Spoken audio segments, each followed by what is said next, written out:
Assalamualaikum warahmatullahi wabarakatuh.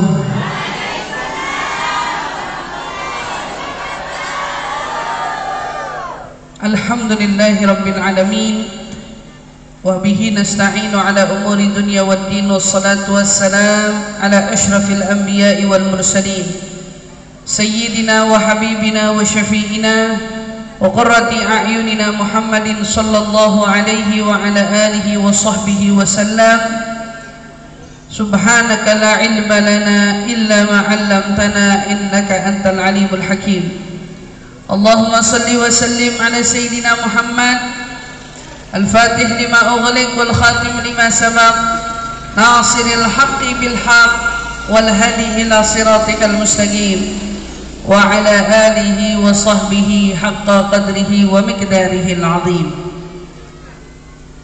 Alhamdulillah, limpahan syukur bersama-sama kita panjatkan kehadirat Allah Subhanahu wa taala yang mengizinkan kita semua pada hari ini dapat saling bertemu, saling bertatap wajah, saling bersilaturahmi di dalam perkumpulan kebaikan, perkumpulan di mana kita semua berkumpul di sini dengan merayakan perayaan Maulid Nabi kita Muhammad sallallahu alaihi wa ala alihi wasallam, dengan harapan kita semua kelak mendapatkan syafaat dari Nabi kita Muhammad sallallahu alaihi wa ala alihi wasallam. Amin amin ya rabbal alamin.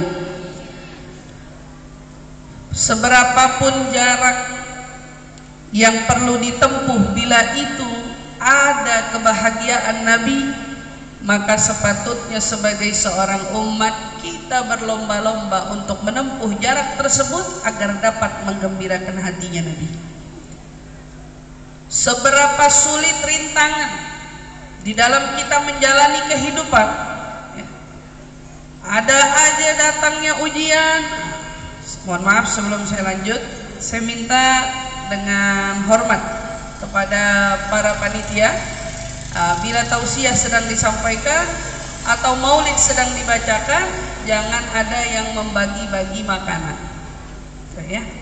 Mohon maaf sekali, bila maulid sedang dibaca, rawi lagi dibaca, fasal lagi dibaca, ini adabnya tidak boleh ada panitia bergerak membagi makanan.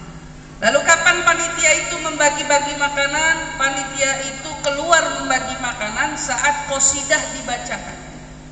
Jadi lantunan qasidah lagi dibaca, pada saat itu panitia bergegas mengeluarkan apa yang ingin dibagikan. Tetapi kalau fasal maulid sedang dibaca, rawi lagi dibaca, atau ustazah sedang menyampaikan tausiah, maka sepatutnya panitia harus yang paling diam daripada tamu peserta. Ya, karena panitia itu adalah wakilnya sahibatul hajat. Panitia harus yang paling diam, panitia yang harus mendiamkan orang yang berisik. Itu tugasnya panitia. Baik, jadi mohon maaf, di mana tempat saya pasti akan selalu mengingatkan, ya, di mana tempat saya mengingatkan demi kelangsungan acara agar jauh lebih khidmat dan lebih sempurna. Jadi yang datang itu dapat kemanfaatannya sempurna, insya Allah. Nanti setelah ceramah ada makanan yang mau dibagikan atau minuman yang mau dibagikan, silahkan, tidak ada halangan apapun. Itu saja. Terima kasih atas kerjasamanya. Oleh karena itu, rintangan apapun, rintangan apapun dalam hidup, jika harus kita hadapi, tetapi di balik rintangan itu ada senyumannya Nabi. Ibu-ibu, ujian apapun yang kita hadapi dalam hidup, tetapi bila mana di balik ujian tersebut ada senyumannya Nabi, maka semua ujian sepatutnya kita hadapi dengan besar hati, karena kita tahu di balik itu ada senyumnya Nabi. Baik, di balik kita ada senyumnya Nabi. Nabi Shallallahu Alaihi Wasallam paling bergembira saat melihat ada umatnya berkumpul bersatu padu di dalam kebaikan. Jangankan Nabi, Allah Subhanahu wa Ta'ala yang ciptakan kita semua pun turut serta berbangga-bangga di hadapan para malaikatnya. Membanggakan siapa? Membanggakan para hambanya yang bersimpuh berkumpul bersama di dalam menyebut-nyebut namanya dan berzikir mengingat keagungannya. Ibu-ibu sejak pagi di sini, masya Allah, tabarakallah, dikumpulkan oleh sahibatul hajah Umi Syarifah Raguan. Ibu dihadirkan di sini, banyak zikir yang dilantunkan, banyak bacaan yang dibaca, banyak sholawat juga yang diikut dibaca. Ketahuilah bahwa ibu yang hari ini lagi kumpul di sini, ibu sedang dibanggakan Allah oleh para malaikatnya yang ada di langit. Allah berkata kepada para malaikat, asyhidu ya malaikati, dengerin bu, saksikanlah wahai para malaikatku, gumu maghfuran lakum qad buddilat sayyiatikum hasanat. Allah berkata kepada para malaikat, saksikan wahai para malaikatku, katakan kepada hambaku yang sedang berkumpul itu, bangunlah kalian beranjak dari tempat ini sementara dosa-dosa kalian semua sudah aku lunturi, dosa-dosa kalian semua sudah aku ampuni, dosa-dosa kalian semua sudah aku gugurkan, kata Allah. Wa buddilat sayyiatikum hasanat. Kemudian apa kata Allah?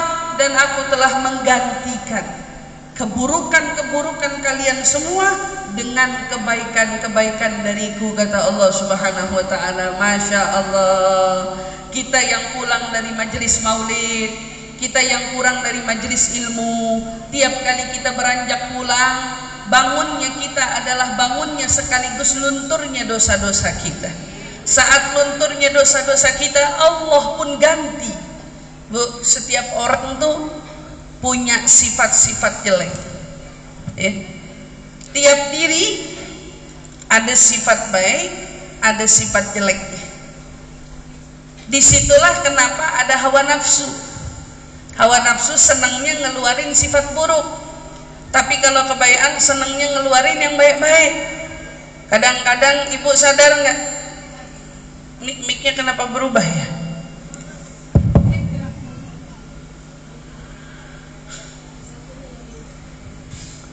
Oi. Halo. Ini kecil. Tadi udah benar, kenapa dirubah?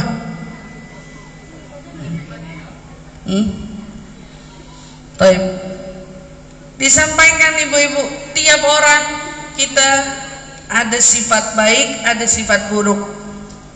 Kadang-kadang sifat baik kita itu ketutup sama sifat buruk kita yang lebih unggul. Karena sifat buruk itu didorong oleh hawa nafsu. Kita manusia suka kesel, suka gak demen, suka tersinggung, suka kecewa, umum. Tetapi semua itu kenapa bisa terjadi? Rasa kecewanya kelihatan di wajah. Tahu-tahu dibikin kesel sama orang, kecewa, mukanya kelihatan murung. Dipaksa senyum, nggak bisa senyum. Ditanya kabar, nggak mau jawab. Ada yang suka begitu?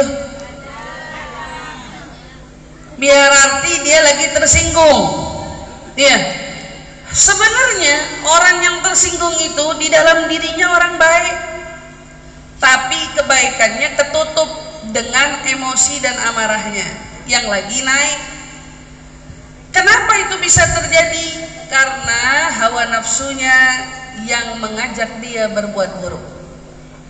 Sementara Nabi kita Muhammad sallallahu alaihi wasallam mengajarkan kepada kita, sekalipun kau disakiti, sekalipun kau disinggung, sekalipun kau dilukai, katanya apa?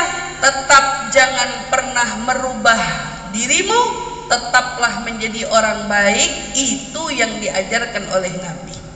Kenapa? Karena Nabi tidak pernah mengajarkan kita untuk memperturutkan hawa nafsu.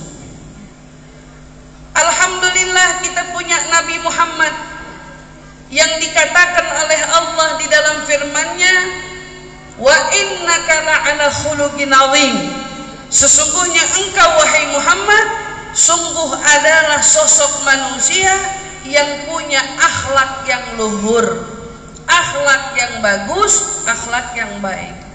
Ibu, kita punya Nabi sebagai contoh orang yang punya akhlak baik, maka kewajiban kita hidup ini bukan mengikuti yang kita mau, tetapi kita ikut apa yang Nabi ajarkan sama kita, apa yang Nabi contohkan kepada kita, apa yang Nabi tuntun kita untuk berjalan sesuai dengan jalannya. Itulah kewajiban kita semua menjadi umatnya Nabi Muhammad sallallahu alaihi wasallam. Maka ibu-ibu yang dirahmati Allah, mau jadi pengikut Nabi itu ada tahap-tahapnya. Kenapa banyak dari kita yang mau jadi pengikut Nabi rasanya berat? Sering kali udah niat pengen ngikutin sunnah, tapi lagi-lagi kelupaan. Minumnya bukan tangan kanan, tangan kiri. Makannya bukan tangan kanan, tangan kiri. Kebetulan lagi disinggung, bukan senyum, emosi. Kebetulan habis disakiti, bukannya tetap menjadi orang baik, malah ikut-ikut menjadi emosi. Terus kenapa begitu? Padahal hati ini udah niat banget pengen jadi pengikutnya Nabi, pengen ngikutin semua yang Nabi ajarkan sama kita. Tetapi untuk menjadi pengikutnya ternyata banyak sekali rintangan dan godaan setan yang menghalangi kita untuk menjadi pengikutnya Nabi Muhammad SAW. Maka tahap-tahap menjadi pengikut Nabi itu seperti orang yang mau cari rezeki, katanya. Orang kalau mau cari rezeki itu nggak mungkin tiba-tiba kaya, tetapi semuanya itu belajar dari bawah, belajar dari hal-hal sederhana. Tahap demi tahap dia pijak agar dia bisa sampai ke puncak. Begitu juga perumpamaannya orang beriman. Orang beriman itu pengen menjadi pengikut Nabi, maka dia perlu belajar dari bawah, berjalan pijak demi pijak agar dia betul-betul bisa sampai pada tujuan puncak di dalam meneladani akhlak Nabi Muhammad. Lalu pijak-pijakan yang di bawah itu apa? Salah satu yang mendorong kita untuk menjadi pengikut Nabi itu gimana? Maka ulama bilang salah satu pijakan yang paling perlu kau pijak adalah memperbanyak sholawat kepada Nabi Muhammad. Wah.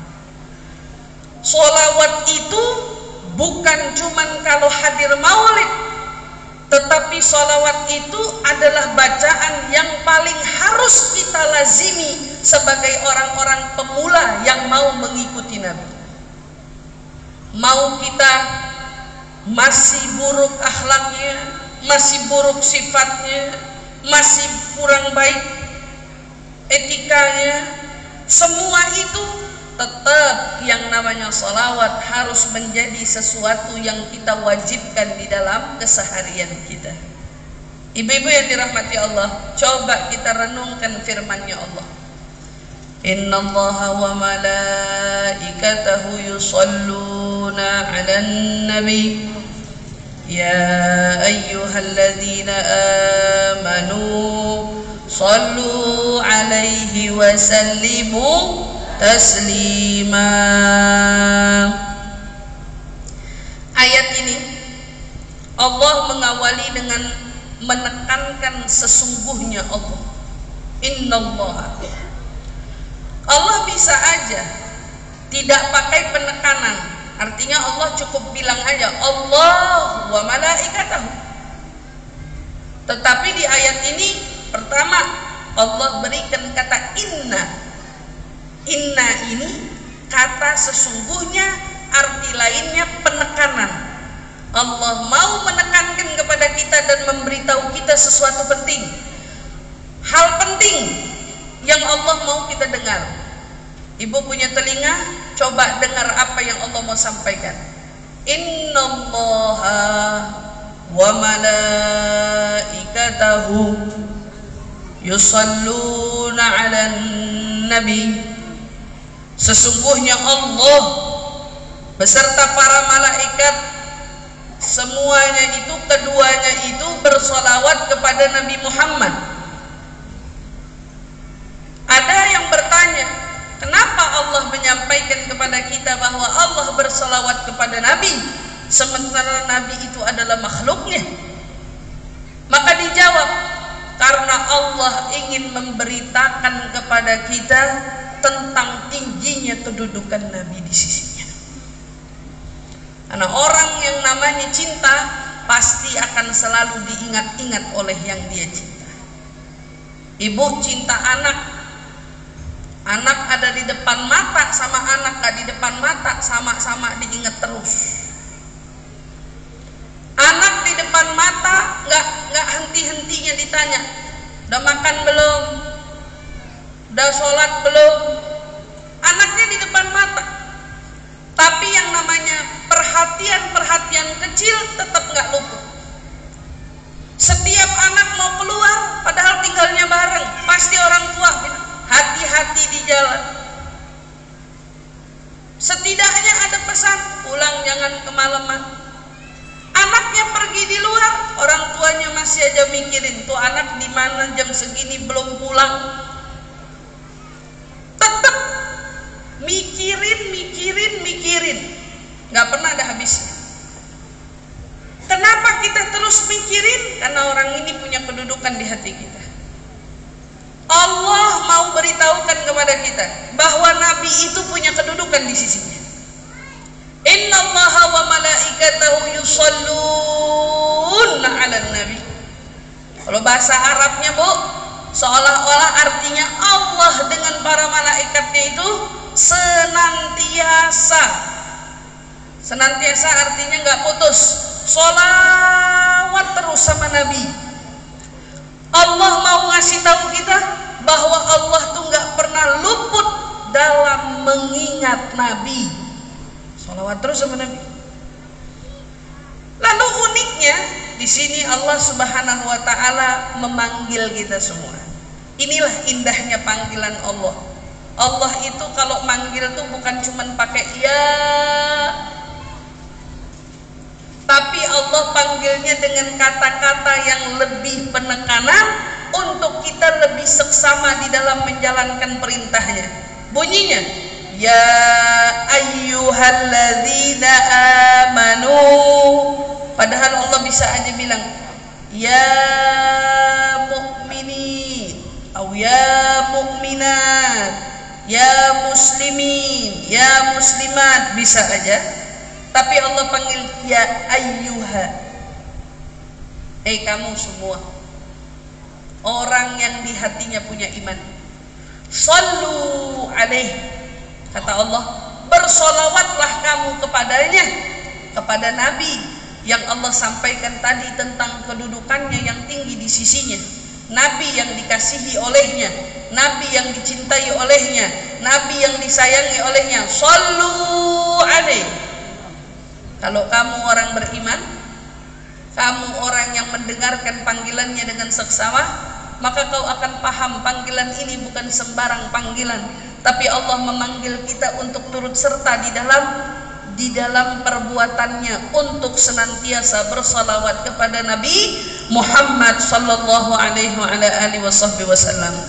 Ibu-ibu, Allah itu nggak mungkin nyuruh kita sesuatu kalau sesuatu itu hanya membebani kita saja. Allah itu pasti menyuruh kita sesuatu karena itu sesuatu baik untuk kita. Contoh, Allah suruh kita sholat karena orang yang sholat akan beruntung di dunia, beruntung di akhirat, selamat di dunia, selamat di akhirat. Orang puasa gitu juga, Allah suruh kita puasa bukan untuk beratin kita, tapi tujuan dari perintah Allah untuk kita puasa agar kita dapat mensucikan jiwa kita. kita di dunia, karena puasa selamat juga kita di akhirat. Allah perintahkan kita zakat bukan karena Allah butuh dengan uang kita, toh yang ngasih aja Allah. Tetapi tujuan dibalik perintah zakat agar Allah mengajarkan kepada kita pentingnya mensucikan uang yang kita punya untuk kita ingat kepada orang lain yang tidak punya. Manfaatnya balik ke siapa? Balik ke kita. Selamat di dunia, selamat di akhirat. Pada saat Allah perintahkan kita, hai kalian orang-orang yang beriman, sholawatlah kalian semua kepada junjungan Nabi Muhammad, maka hakikatnya itu bukan perintah beban, tetapi justru itu adalah perintah kebaikan untuk kita selamat di dunia juga selamat di akhirat. Ada sebuah cerita, ada seseorang yang kebetulan sedang diuji keuangannya dengan keluarganya. Mencari pekerjaan di sana sini tak kunjung ada orang yang mau menolongnya untuk memberi pekerjaan kepadanya. Sudah habis akal, cari kerja di sana sini nggak juga nemu, tidak ada yang mau mempekerjakan, nggak ada lowongan. Sampai datang satu waktu, akhirnya karena sudah tidak lagi ada jalan untuk mendapatkan uang, dia pun datang kepada orang untuk meminjam uang. Ingat tuh, orang dulu kalau minjem uang itu sudah dibatasnya betul-betul nggak mampu. Beda sama sekarang. Kalau sekarang banyak yang minjem uang karena kepengen punya sesuatu. Makanya banyak orang yang tiba-tiba terlilit hutang bukan karena dia butuh, tetapi karena dia gengsi untuk terlihat tidak mampu. Pinjam uang akhirnya sama orang.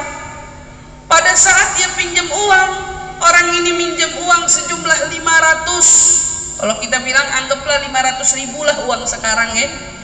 Pinjam 500.000, kapan mau dibalikin kata yang punya? Insya Allah minggu depan saya bakal pulangin. Saya pegang omongan kamu, minggu depan pulangin ya. Iya, dia pinjam 500, tapi ternyata begitu sampai detik-detik waktunya 1 minggu, dia masih tetap gak punya uang. Maka dia kemudian kemana? Datengin ini orang yang utang benar, datengin yang ngutangin. Kalau orang sekarang kan nggak bisa bayar malah ngumpet, takut ditagih, betul apa enggak? Sampai handphone nomornya diganti, malah diblok. Yang ngutangin dia duit diblok, padahal udah ditolong, dimatiin handphonenya. Kalau dicari di rumah dia ngumpet, katanya bilangin nggak ada di rumah. Kebohongan demi kebohongan dilakuin. Itu orang yang emang udah dari awalnya nggak jujur. Tapi ini orang begitu sadar 1 minggu wajib pulangin duit, karena uangnya nggak punya, didatengin lagi yang punya. Pak, maafin, sampai detik ini saya belum pegang duit. Boleh nggak kasih tenggang waktu lebih? Kira-kira seminggu lagi. Kata dibilang, nanti seminggu lagi saya baru bisa ngasih duitnya, saya pulangin duitnya. Orangnya baik, dilihat kejujuran orang yang minjam. Katanya oke, saya tungguin seminggu lagi. Seminggu lagi kamu harus pulangin duit 500.000. Tungguin sampai minggu depan. Sampai minggu depan, subhanallah, nggak punya duit juga. Nggak punya duit juga dia. Nggak ada duit, mau bayar bingung. Akhirnya dia berusaha minjam pinjaman dari orang lain, ditutup yang satu, tapi punya utang lagi sama yang satu. Nutup 500.000 buat itu orang, tapi dia punya utang 500.000 lagi. Utangnya nggak bergerak, tetap segitu. Dia masih tetap utang. Tapi kebetulan orang yang minjemin selanjutnya bukan orang baik. Begitu waktunya itu istilahnya waktu nagih, dia bilang dia nggak punya, dia nggak terima. Kalau kamu nggak bisa bayar utang, kamu mau saya bawa ke pengadilan. Saya bawa kamu ke pengadilan, kita urusin urusan ini di pengadilan. Subhanallah. Dibawa ke pengadilan, nyampe ke hakim, ini urusan pinjam duit. Hakim nanya, ada apa kalian datang ke sini? Hakim, dia minjem uang sama saya 500.000. Sudah saya beri waktu 1 minggu, tapi nggak juga dibayar. Ditanya sama hakim, betul kamu minjem uang? Betul. Kenapa nggak dibayar? Saya nggak punya uang. Saya udah coba usaha cari pekerjaan, tapi pekerjaan nggak kunjung datang. Saya udah nyari bantuan, saya udah usaha semati-matian, tapi tetap bantuan nggak kunjung datang. Terus kalau begitu gimana sekarang? Ya pokoknya saya mau diadilin, kata yang minjemin. Kalau begitu di sidang, ya udah kamu harus masuk penjara. Mau di penjara nih urusan perkara pinjaman tadi. Katanya yang minjem bilang, kalau mau penjarain saya nggak apa-apa, tapi izinin saya pulang dulu ke rumah karena saya harus kasih tahu anak bini saya. Anak bini saya di rumah nunggu. Kalau tiba-tiba saya di penjara, katanya nanti mereka khawatir, mengira yang tidak-tidak. Oh, katanya yang minjemin duit gak bisa. Dia kalau keluar dari sini harus ada penjamin. Enak aja mau keluar-keluar begitu aja, gak bisa, harus ada penjamin, kata dia bilang. Hakimnya nanya, kamu yang minjem nih, mau keluar dari pengadilan, tidak langsung masuk ke penjara untuk pulang ke rumah anak binimu, apa penjaminnya yang bakal mulangin kamu ke sini? Dijawab sambil mikir-mikir, maka kemudian dia pun berani menjaminkan dirinya kepada siapa? Kepada Rasulullah. Saya berjanji, kalau besok saya nggak balik ke sini, saya rela dihapus dari umatnya Nabi Muhammad. Ini nggak main-main, rela dihapus dari umatnya Nabi. Ini sumpah loh.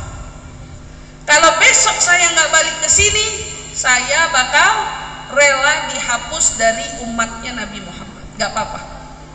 Maka hakimnya begitu dengar atas sumpahnya yang begitu luar biasa ini bukan main-main loh, keluar dari umatnya Nabi, diizinin pulang. Ya udah pulang.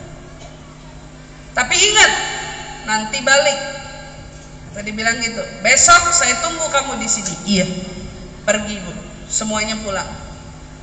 Nyampe di rumah, dia ceritain sama istrinya kejadian yang terjadi sama dia. Istrinya sama anaknya menangis bersama, tapi istrinya kemudian teringat bahwa sesungguhnya setiap masalah kalau dibacain sholawat, tiap urusan kalau dibacain sholawat, maka semuanya itu akan diberikan jalan oleh Allah Subhanahu wa Ta'ala. Tiap masalah, tiap urusan, baca sholawat, semuanya bakal dikasih jalan. Apa yang terjadi ibu-ibu? Akhirnya istrinya bilang sama suaminya, malam ini kita nggak usah tidur, ayo kita bareng-bareng baca sholawat sama Nabi. Kau sudah jadikan Nabi bukan sebagai penjaminmu, ayo kita baca sholawat buat Nabi. Siapa tahu Nabi bakal memberikan pertolongannya untuk kita. Malam itu dua pasang suami istri ini saling baca sholawat banyak-banyakan, sebanyak mungkin yang mereka bisa baca. Sampai akhirnya ibu tahu, yang baca sholawat yang berhutang tadi pun tertidur lalu bermimpi. Di dalam mimpinya tahu-tahu dia melihat Nabi Muhammad sallallahu alaihi wasallam. Nabi datang ke mimpi dia. Nabi berkata, "Hai fulan, pergilah kamu ke tempat seorang raja di sana. Mintalah dia untuk membayarkan hutang piutangmu. Kalau ditanya atas dasar apa dia harus membayar hutang, katakan atas perintahku." Tapi siapa yang percaya? Tiba-tiba ada orang datang ke rumah raja bilang, saya punya utang, bayarin saya utang. Mahujjat, kalau gitu buktinya saya untuk minta bayaran sama dia apa? Rasulullah bilang, kata Rasulullah, sampaikan kepada si raja bahwa ini benar perintah dariku. Katakan kepadanya, raja ini kebetulan adalah raja yang rajin juga sholawatnya sama Nabi Muhammad. Tiap hari raja itu gak bakal tidur kecuali udah baca sholawat 1000 kali untuk Nabi. Tahu-tahu ibu-ibu, di malam itu kata Nabi, rajanya ketiduran dan dia bingung semalam udah baca 1000 atau belum. Katakan kata Nabi, lagat kamal, bacaan kamu sudah genap 1000. Gak usah ragu, sholawatnya sudah kuterima sebanyak 1000 tubuh. Orang kalau baca sholawat teman Nabi, Nabi hitungin.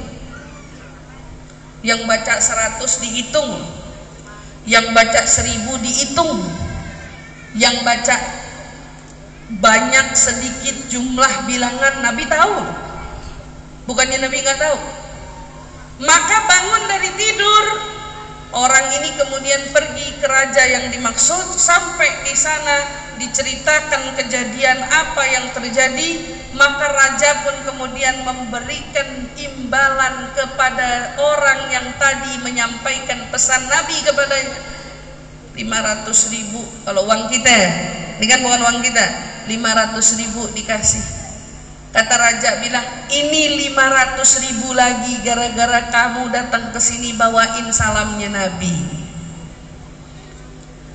Girang bu, pulang bawa 1 juta, padahal utangnya berapa? 500.000. Nyampe di pengadilan, berarti urusan mau selesai nih. Tahu-tahu sampai di pengadilan, hakim belum mulai ngasih uang 500.000 buat dia. Ini uang dari saya, gara-gara kamu semalam Nabi datang ke mimpi saya. Ngomong sama hakimnya, ente mau adilin orang yang menjadikan aku sebagai penjaminnya. Kata Nabi, kamu mau adilin orang yang jadikan aku sebagai penjaminnya? Bangun dari tidur, merasa bahagia hatinya karena mimpi Nabi, dan seolah mendapat teguran dari Nabi, dia bilang, hutangmu biar aku yang lunasin, kamu gak usah bayar. Dapat lagi 500.000. Tahu-tahu yang ngutangin datang. Kita nungguin nih, hakim sama yang ngutang nungguin yang minjemin utang. Begitu dia datang, yang minjemin utang dengan senyum-senyumnya berkata, ya akhi, saya lunasin hutangmu, kau tak perlu membayar apapun untukku. Kenapa? Karena semalam Nabi datang kepadaku. Katanya bilang, kamu, apa kamu sanggup nagih utang dari orang yang jadiin aku sebagai penjaminnya? Pinjamannya tadi berapa? 500.000. Bawa pulang jadi nambah berapa? 1 juta. 1.500.000. Utangnya lunas, berarti yang dia dapat 3 kali lipat dari apa yang dia harap. Sholawat kepada Nabi Muhammad menyelamatkan dia dari masalahnya. Sekarang saya mau tanya sama ibu, ibu-ibu punya masalah apa enggak? Punya masalah apa enggak? Dikit apa banyak? Pernah nggak jadiin sholawat sebagai jalannya kita agar keluar dari masalah? Pernah? Kalau pernah, saya mau tanya, ada yang berhasil nggak? Ada yang berhasil nggak? Ada yang bilang berhasil, ada yang bilang belum. Tuh lihat tuh. Ada yang bilang berhasil, ada yang bilang belum. Tapi saya mau bilang bu, sebetulnya setiap sholawat yang kita baca nggak ada yang nggak berhasil. Setidaknya kalaupun masalahmu belum ketemu jalan keluarnya, setidaknya berkat sholawat hatimu menjadi tenang menghadapi. Hatimu menjadi lapang menghadapi masalah tersebut. Itu baru dari sholawat yang kita baca untuk Nabi Muhammad. Itu mendatangkan rezeki, memberikan jalan keluar bagi tiap masalah kita. Ditambah lagi Nabi SAW bersabda, inna agrabukum minni manzilan yaumal qiyamah aktsarukum alayya salah. Kata Nabi, orang nanti di akhirat yang paling dekat dengan kedudukannya di sisiku di sana, orang yang paling banyak sholawatnya kepada aku, kata Nabi. Ibu, di dunia kita ini udah jauh dari Nabi. Di dunia kita ini sudah tidak menatap wajahnya Nabi. Di dunia kita tidak pernah dudukkan bersama dengan Nabi. Kita cuma punya kesempatan satu. Di akhirat bisa nggak sama Nabi? Di akhirat mungkin nggak menatap Nabi? Di akhirat mungkin nggak ada di barisan Nabi? Kesempatannya di akhirat. Karena di dunia kita sudah jelas tidak bisa menatap, tidak bersama di zamannya, tidak mendengarkan langsung untayan nasihat darinya, tapi kita punya peluang di akhirat bersama dengannya. Ternyata peluang paling besar agar kita bisa sama Nabi di akhirat apa, Bu? Sholawat kepada Nabi Muhammad.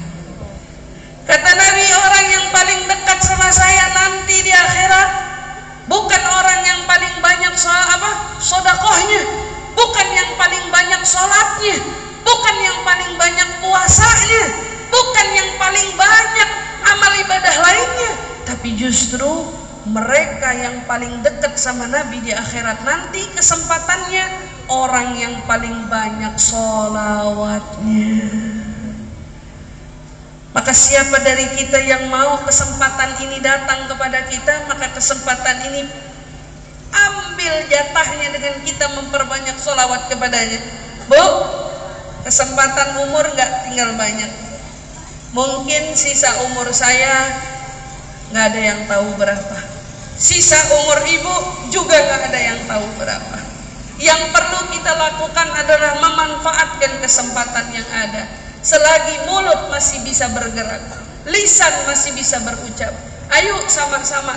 Jangan justru kita perbanyak lisan ini untuk berbicara hal yang tidak berguna, tapi basahilah lisanmu untuk senantiasa bersolawat kepada nabimu, agar nanti kau bisa menatap wajahnya, kau berada di barisannya, kau dapat meminum telaganya, kau dapat uluran pertolongan syafaatnya. Semua berkat apa?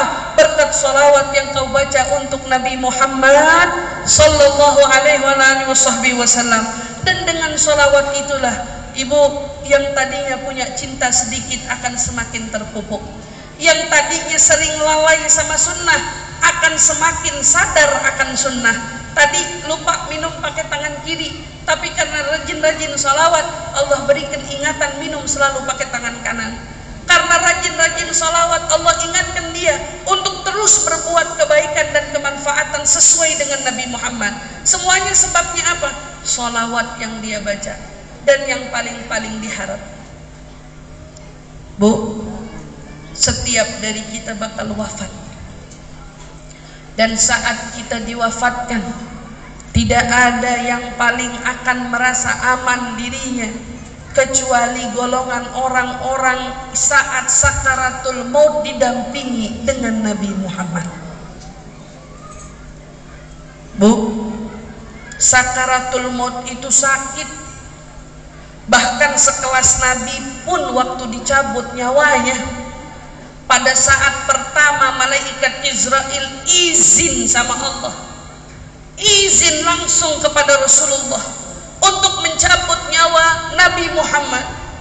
Pada saat tarikan pertama, Nabi bertanya kepada malaikat Israel, "Ya Israel, apakah seperti ini rasanya sakaratul maut?" Maka malaikat Israel menjawab kepada Nabi, "Laqad khafafna anka ya Rasulullah." Telah kami ringankan derita ini, rasa sakit ini untukmu wahai Rasul. Tetapi kemudian pertanyaan yang Nabi tanyakan setelahnya, bagaimana penderitaan dan rasa sakit umatku wahai Israel? Jika yang aku rasakan saat ini begitu sakit, bagaimana dengan keadaan umatku? Kemudian Nabi mengangkat kedua belah tangannya seraya berdoa, "Allahumma syaddidhu alayya wa khaffifha ala ummati." Ya Allah, beratin derita sakaratul maut untukku ringan sakaratul maut para umatku. Ringan-ringannya sakaratul maut, sakit, nggak ada yang enak. Ibu tahu tangan dipotong kena pisau, sakit apa enggak? Tapi teringat kisah Nabi Yusuf yang katanya karena terpana wanita oleh ketampanannya, mereka memotong-motong jarinya tanpa sadar karena terpana dengan pesona keindahan wajahnya Nabi Yusuf.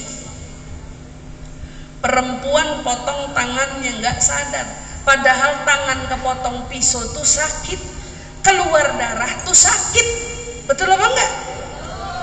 Kata para ulama, beruntungnya orang yang sakaratul maut bisa mandang wajahnya Nabi Muhammad. Beruntungnya orang yang waktu nyawanya mau dicabut tapi yang mereka lihat Nabi Muhammad. Sungguh saat sakaratul maut sedang dilakukan oleh malaikat Israel, umatnya Nabi Muhammad yang diperkenankan dan diperlihatkan oleh Allah wajah indahnya Nabi Muhammad, membuat mereka seketika itu juga lupa akan sakitnya sakaratul maut karena mereka terpana dengan keindahan wajahnya Nabi Muhammad sallallahu alaihi wasallam. Jangankan melihat wajah Nabi, saat membayangkan wajah Nabi yang pernah kita lihat baik secara nyata maupun lewat mimpi sekalipun. Ibu Bilal bin Rabah pada saat sakaratul maut, istrinya menangis di sampingnya. Wa karbah ya Bilal. Istrinya sambil memukul kepala berkata, aduhai sedih sekali dirimu wahai Bilal. Tapi jawaban Bilal bin Rabah, jangan katakan sedih duhai istriku, tapi katakan beruntung Bilal bin Rabah. Sungguh beruntung Bilal bin Rabah, sungguh beruntung Bilal bin Rabah, sungguh beruntung Bilal bin Rabah. Apa yang membuat Bilal merasa lagi sakaratul maut tapi dirinya merasa beruntung? Karena Bilal menghadirkan ingatan wajah Nabi Muhammad. Kata Bilal, gadan nalga ahibbah Muhammadan wa hizbah. Bilal bilang besok saya akan berjumpa dengan Nabi Muhammad beserta semua pengikutnya Nabi Muhammad, Nabi yang ku cinta, Nabi yang ku kasihi, Nabi yang ku sayangi. Beginilah kiranya keadaan orang-orang yang senantiasa berharap akan syafaatnya Nabi. Bila mana mereka dapat menghadirkan Nabi, bahkan sebelum wafatnya mereka telah mendapatkan surga yang hakiki. Ibu-ibu yang dirahmati Allah, gimana caranya biar saat sakaratul maut kita bisa lihat Nabi? Sholawat kepada Nabi, banyakin sholawat sama Nabi, karena sungguh dengan sholawat kepada Nabi kita bisa nanti menatap wajahnya Nabi. Insya Allah di akhirat kita bisa berada di barisan Nabi. Dan tentunya harapannya, ya Allah, di dunia kami sudah tidak bersama dengan Nabi, di dunia kami sudah tidak menatap wajahnya Nabi, di dunia kami tidak pernah duduk bersama dengan Nabi. Jangan kau halangi kami untuk bisa bersama dengan Nabi di akhirat kelak ya Allah. Jangan halangi kami semua untuk bisa menatap wajahnya Nabi di akhirat kelak ya Allah. Jangan halangi kami semua untuk bisa duduk di dalam surga bersama dengan Nabi Muhammad ya Allah. Allahumma ya Allah, tolong rahmati kami, tolong kasihi kami, tolong sayangi kami. Kami orang-orang yang hanya punya cinta kepada Nabi. Kami di sini duduk bersolawat kepadanya, membaca maulid-maulidnya. Kami di sini adalah orang-orang yang mengaku cinta kepadanya. Mohon dengan rahmat dan kasih sayang-Mu ya Rabb, jangan halangi diri ini untuk menatap wajah indahnya Nabi Muhammad. Perkenankan keindahan wajahnya menjelma saat sakaratul maut datang kepada kami ya Allah. Izinkan kami menatap indah wajahnya, dan saat kami masuk ke liang lahat ya Rabb, jadikan wajah pertama saat kami membuka mata adalah kami memandang wajah Nabi Muhammad sallallahu alaihi wasallam. Ya Rabb, di saat kau bangkitkan kami di padang mahsyar, jadikan wajah pertama yang kami pandang adalah wajah Nabi Muhammad sallallahu alaihi wasallam, ya Allah, kami di dunia tidak pernah seperti sahabat yang bisa meminum langsung air yang keluar dari jari jemarinya Nabi Muhammad. Kami di sini iri dengan kemuliaan mereka. Kami ingin merasakan seperti yang mereka rasa. Namun jangan kau halangi kami untuk dapat meneguk telaga Nabi Muhammad, meminum air telaga Nabi Muhammad, meminum telaga Nabi Muhammad yang kau katakan seorang yang meminumnya tidak akan pernah lagi merasakan haus selama-lamanya. Maka izinkan kami ya Rabb yang tidak pernah merasakan minum dari jari jemarinya Nabi Muhammad, izinkan kami minum telaga Nabi Muhammad, izinkan kami meneguk telaga Nabi Muhammad, izinkan kami dapat meminum telaga Nabi Muhammad dengan kemuliaan yang diberikan langsung dari tangan Nabi Muhammad. Ya Allah, perkenankan kami semua ya Rabb yang punya cinta sedikit ini untuk Nabi Muhammad kelak bisa menduduki surga yang ada Nabi Muhammad. Kami iri dengan para sahabat yang bisa duduk menatap wajah langsung Nabi Muhammad, bercengkrama langsung dengan Nabi Muhammad. Izinkan kami umatnya kelak di hari akhirat menduduki surga yang ada Nabi Muhammad. Sungguh kami ingin menatap wajahnya sambil kami duduk, kami ingin bercengkrama dengannya sambil kami duduk. Izinkan kami yang hina ini, izinkan kami yang penuh noda ini, izinkan kami yang dipenuhi dengan kesalahan ini untuk kau perkenankan kami memasuki surga yang ada Nabi Muhammad. Ya Allah, kami memohon kepadamu permohonan yang begitu besar. Jangan lihat banyaknya dosa kami, tapi lihat kesungguhan harapan ini. Semoga engkau berkenan mengijabah semua doa-doa kami. Kau yang berjanji, Id'uni astajib lakum, mintalah kepadaku niscaya aku akan mengijabah permintaanmu.